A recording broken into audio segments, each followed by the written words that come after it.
Hello everyone, welcome to my class today. Today we'll see a topic in nervous system disorder, that is brain tumor. If you are the first time watching my video, please like, share, subscribe and click the notification button and stay tuned. Okay, coming to the definition of brain tumor, it is also called as intracranial tumor. So here there is an abnormal growth of tissue, that means the cells are growing uncontrollably more because of some changes in the mechanisms that control the growth of cells. Okay, according to our body there is some genes which will control the excess growth of cells, but in case of tumor this gene will get altered. Because of that they cannot control the growth of cells, where there is more uncontrollably growth of cells which will cause tumor. Okay, and other than brain tumors, any part of the body if there is a cancer, the cancer cells will grow and it will enlarge in size. And same way in the brain, if the cancer cells enlarge in size, there is a skull which will not allow the cancer cells to enlarge and come outside. So because of that the cancer cells will grow inside itself and they will compress the nearby surrounding structures like nerves, blood vessels, etc., which can cause serious health problems. Okay, and tumors can occur anywhere in the brain or in the spinal cord, and most of the tumors that occur in the brain are malignant means they have the chance of spreading to other parts of the body, and because of this we cannot remove the tumor. Okay, so even if we remove the complete tumor, some part of tumor tissue can remain in the blood and it spread to other part of the body and it can cause cancer. Okay, coming to the incidence or epidemiology, so the National Cancer Institute estimates that around 22,910 adults are being diagnosed with brain cancer and also other nervous system tumors, and in this around 13,000 persons die with brain tumor. Okay, so brain tumor, it can occur in the brain itself, but it frequently, most of the cancer in other parts of the body can metastasize to brain, and the 5-year survival rate is approximately 30%. So that means after person is diagnosed with a brain tumor, the chance of survival is very less. And brain tumors is most commonly seen in middle-aged patient, but it can occur at any age. Even children it can occur, but most commonly in the middle-aged people, and males have more incidence than females. Okay, and coming to types of brain tumors, so based on the site of origin they are classified as primary brain tumors and secondary or metastatic tumors. So that means if they arise in the brain, it called primary. If they are metastatized from other parts of the body, then it is called a secondary tumors. And based on the histology, so histology is the cell type, they are classified as the benign and malignant tumors. So again they are classified into more different types. We can see one by one. So coming to the site of origin. Okay, so the primary brain tumors, in these tumors, as I already said, it originates from the brain or the brain's surroundings like meninges or spinal cord. When they are originating from that area, it is called primary tumors. And secondary tumors, they will be metastases from other area elsewhere from the body. So that can be from the lungs or breast. So any other body part, if it having a cancer, it can metastasize and it can enter the brain, and that is one type of malignant cancers. Based on the histology, they are classified as benign and malignant tumors. So benign means it is a simple tumor, that is it is non-cancerous, benign type, so where there will be growth, but the growth is very slow, and these tumors will remain in one place and they will not spread, and they can be removed with surgery. But problem in brain benign tumors is these benign tumors are present very deep inside the brain, so reaching the area and removing the uh, tumor is little complicated.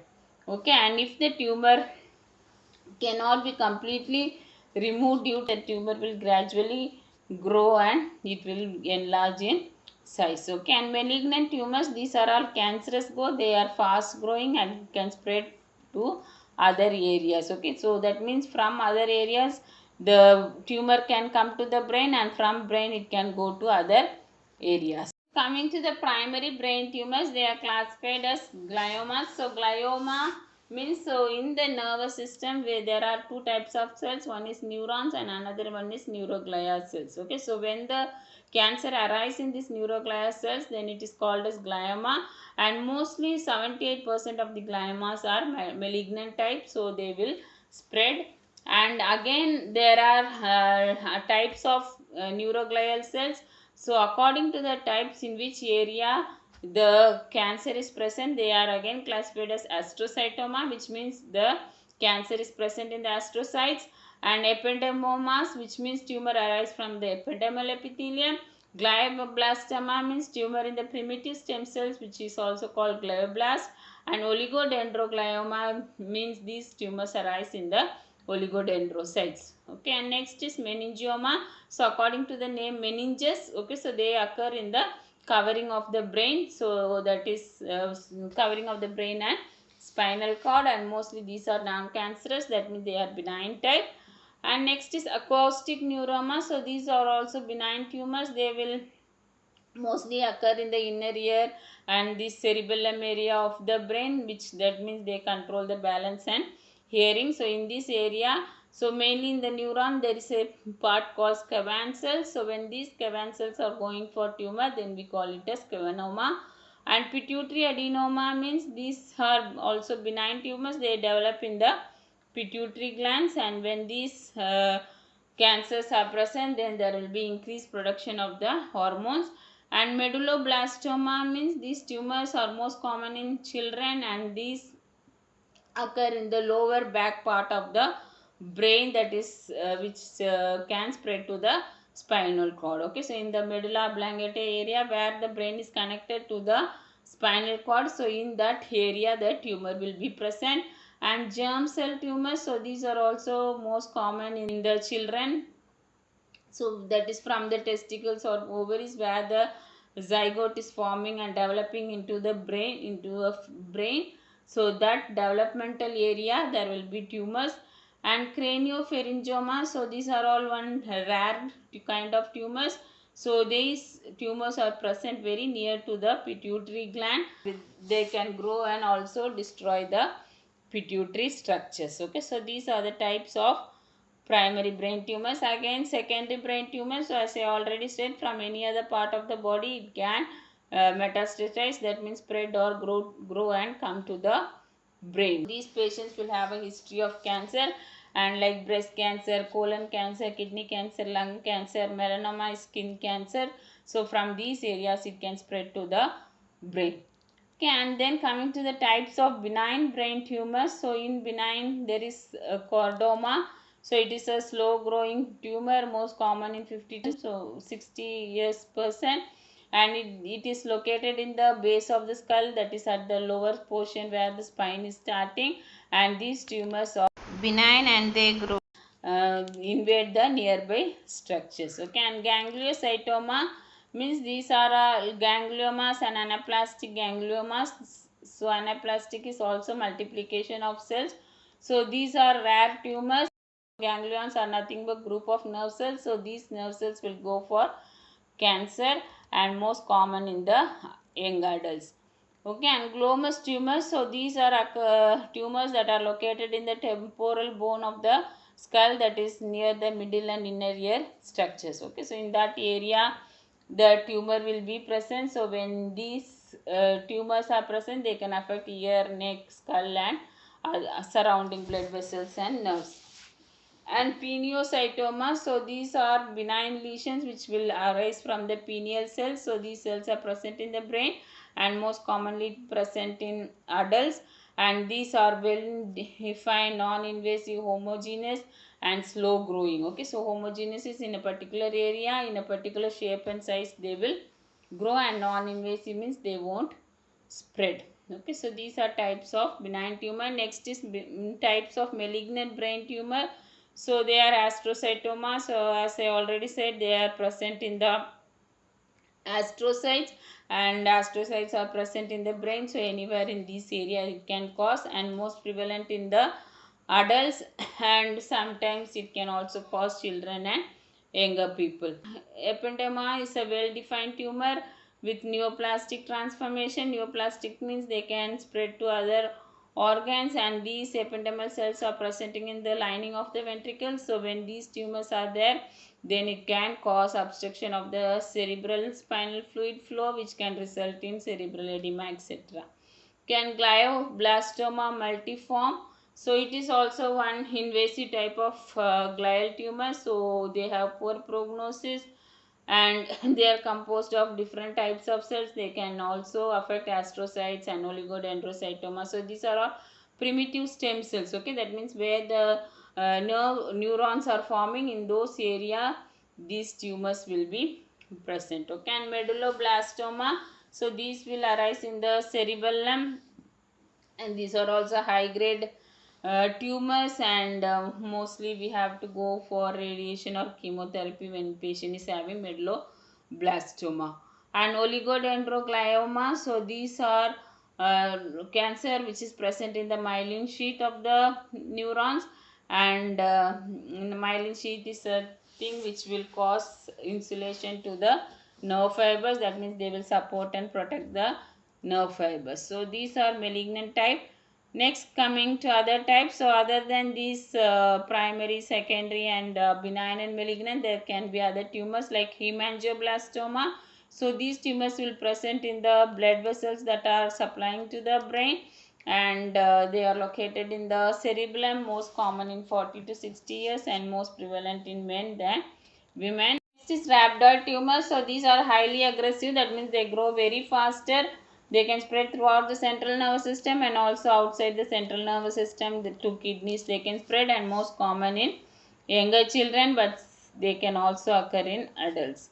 And coming to causes of brain tumors, so ionizing radiation. So whenever person is exposed to any X-ray or any radiation therapy, so these radiation cells can mutate. Mutate means they cause damage to the chromosomes. When the chromosomes are damaged, there will be abnormal growth of the cells. Okay, again chromosomal mutation. So this means the genes that are forming the chromosomes, they are damaged. So when they are damaged, there will be abnormal uncontrolled growth of cells. Okay, because I said there is a tumor suppressor gene which will identify the abnormal cells, and they will suppress the growth of cells. When they get mutated, then thus they cannot identify the cancer cells and suppress. So because of that, there is excess growth of cancerous cells.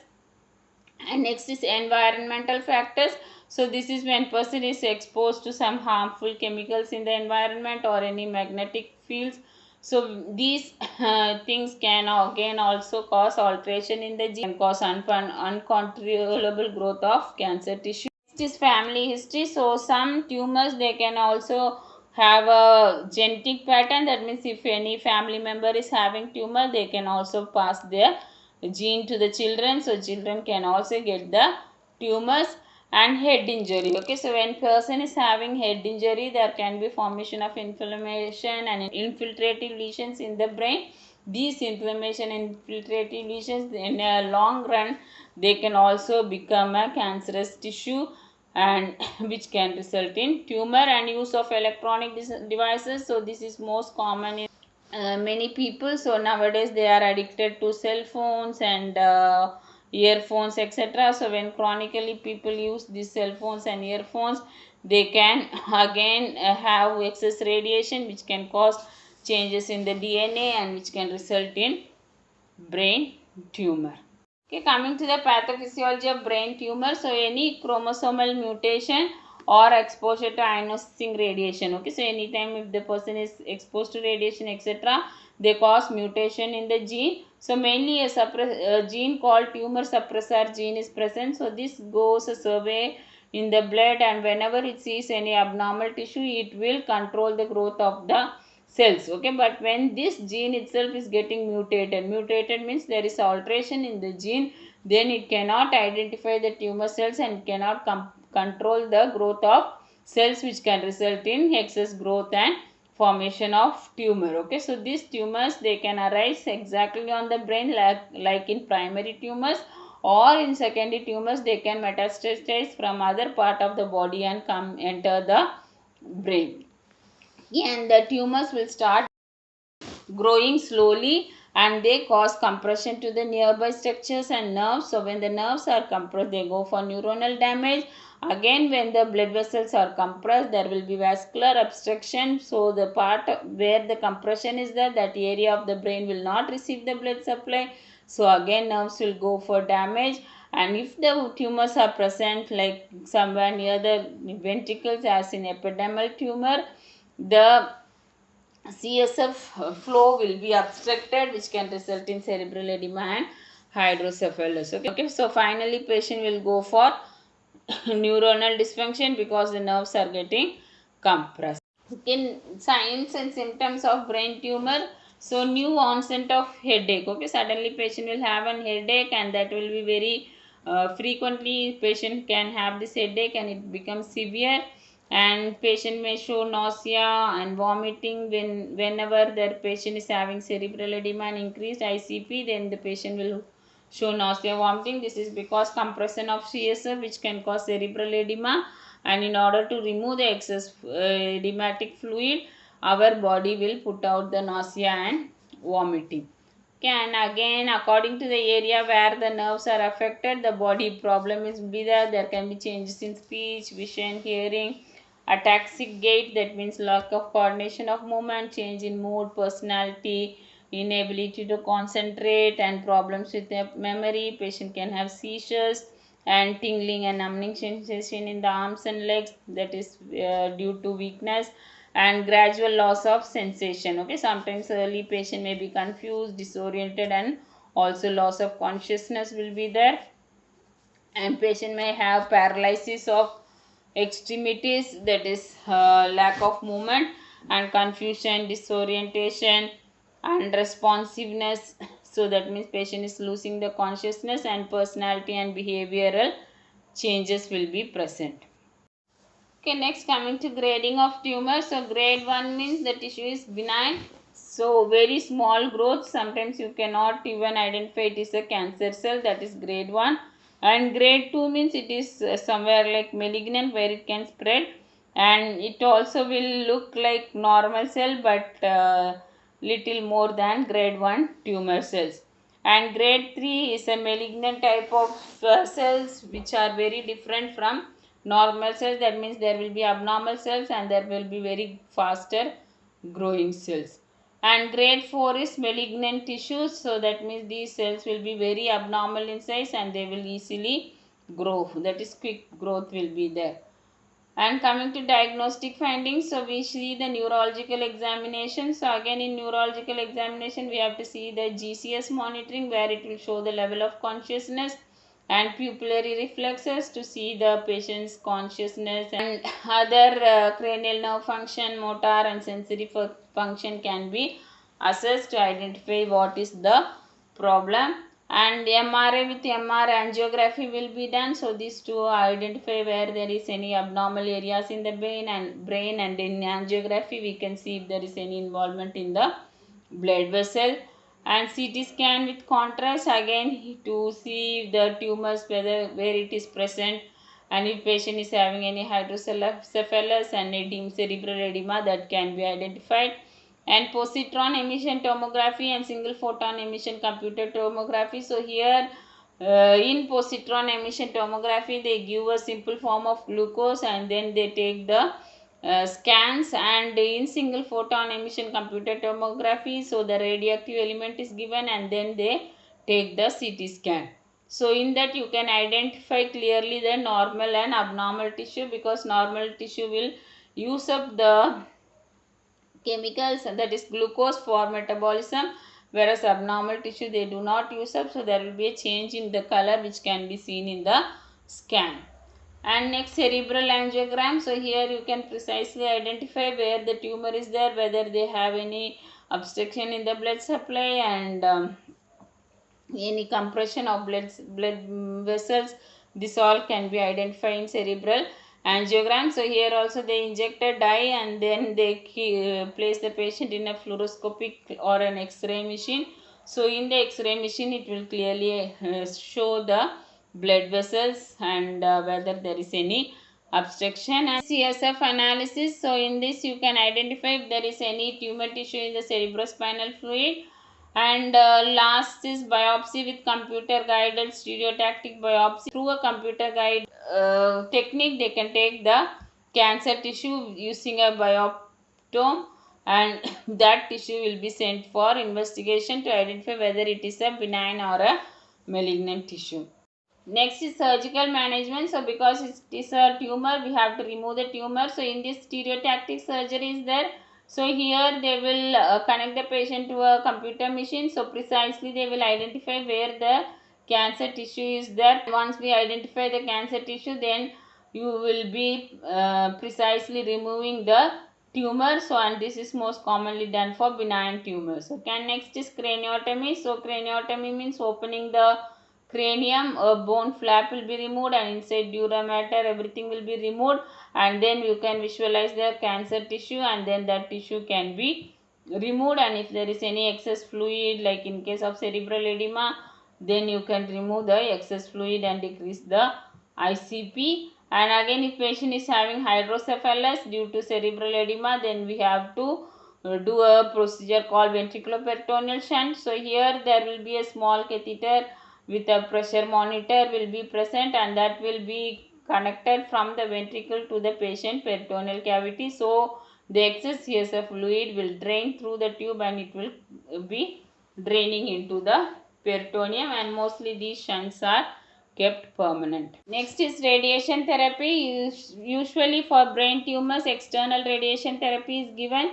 So here only the cancer tissue will be targeted, and radiation will be given, leaving the healthy tissue undamaged. Okay, again in external radiation there is intensity modulated radiation therapy. So here they use computers to precisely identify the cancer tissue, and radiation is precisely given on the cancer tissue, leaving the healthy tissue without damage. Okay, and photon beam radiation therapy is, here they use a photon beam. So this beam has lesser radiation than x-rays, and the dose which are given, photon dose, is also lesser, so that the healthy tissue will not be damaged. And stereotactic radiosurgery. So here the patient will be put in a stereotactic frame, and he will be connected to computer where the use gamma knife radiation or linear accelerator. In the linear accelerator they target the cancer tissue, and beams are that is radiation beams are emitted on the tumor, so that the tumor cells will get killed. And next is chemotherapy. So chemotherapy is using chemicals, we kill the tumor cells. So mostly drugs can be taken orally as a tablet or intravenously, and mostly the drugs has to cross the blood brain barrier, and they have to enter the brain. So most of the chemotherapy drugs, they won't enter the brain because they are not able to cross the blood brain barrier. So the main drug for brain tumor is TAP, temozolomide, and other drugs are nitrosurias like carmazine and lomustine. And chemotherapy laden biodegradable wafers are nowadays come, which is called glider wafers. So it consists of proliferin and carmazine. Okay, so these two chemicals are present whenever surgical treatment is done. That time these wafers can directly be implanted on the tumor site, so that they will slowly, the chemical will be released, and they can kill the tumor tissue. And again intrathecal administration. Okay, so through the spines also we can administer methotrexate and procarbazine. So there is a special catheter with a device called Omeya reservoir, where this drug will be kept, and it will be injected through the spine, and it will enter the CNS on the tumor tissue. So the drug will get released slowly, and it can kill the tumor tissue. So main side effects of chemotherapy are nausea, vomiting and hair loss, and other side effects are there according to the type of drug person is taking. Coming to nursing management, so we have to perform a comprehensive neurological and physical assessment, so that we can identify the health status. And the word cancer itself will cause so much fear and anxiety, so we have to provide psychological support, and also help the family members to cope with the diagnosis, and also cope with the patient. And if patient is having seizures, we have to put on side rails, and to treat seizures we will inject phenytoin. And in case patient is confused, we have to closely supervise the client and also provide reassurance, and all the essential care that has to be provided on the bed has to be provided. Immediately after tumor, patient may be disoriented, so once the patient is having orientation, we have to reorient, tell him the place, time, environment, etc., and what all procedures have been carried out and what you are going to do for the treatment. So everything has to be explained. And in case patient is having sensory and motor dysfunctions, we have to give range of motion exercise and also creating routine, like whatever patient is able to follow, able to do, so we have to make a routine of how to follow, do those care. Okay, and also whatever deficiencies are there, then we have to replace the care. And in case patient is having problem with language and communication, you have to use alternative methods like communication board or written communication can be done. And also nutritional status, so adequate nutrition like normal diet will be given for patient. Only thing, if patient will be comatose or confused, so if he cannot take orally, then we have to use a nasogastric or gastrostomy feeding according to the patient's ability. So mostly these patients may not say I am hungry, so we have to make sure they are fed properly. Okay, and next, neuro rehabilitation is the main goal of treatment. So here physical therapy will be done. So here in order to help them walk and also balance, support, etc., and all giving exercises, range of motion, everything, and preventing spasticity of the limbs, all will be done by the physical therapy. And in occupational therapy, you have to help the person to do all the activities of daily living like cooking, writing, etc. So whatever patient was doing, all those activities should be regained. So we have to give all the fine motor activity and helping the person to ambulate. And patient may have problem with speech. If the patient is having problem with speech, then speech therapist can be called in order to look after the patient's speech process and also teach the person small words and help the person to speak without difficulty. So I hope you have understood my class. Thank you for listening. Please like, share, subscribe and click the notification button and stay tuned.